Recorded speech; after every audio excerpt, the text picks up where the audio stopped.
I'm Shattuck, and this is How to Work with Blocks and Permissions. In this chapter, we review the block administration interface. We disable, enable, and move blocks in order to match the mockups, and we learn how to work with permissions.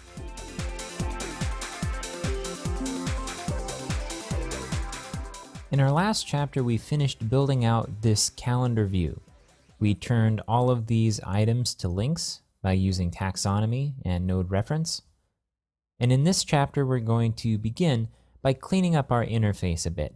So our mockups look quite a bit different than our site still. Let's go ahead and pull up a mockup of the calendar page. So let's take a quick tally of the things that are different. At the very top, we have a cloud background. We have our navigation going across the top, but it's not in the tab format.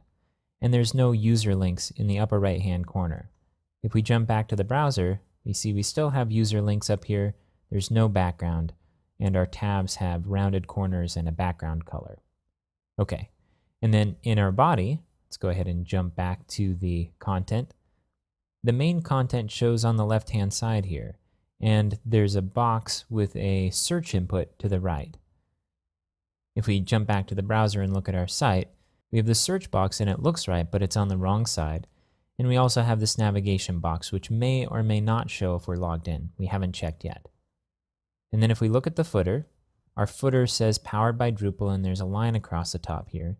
Whereas our footer in the mockup, I'm going to scroll down, shows a login link, no powered by Drupal, and there's no line, and there's a rock background.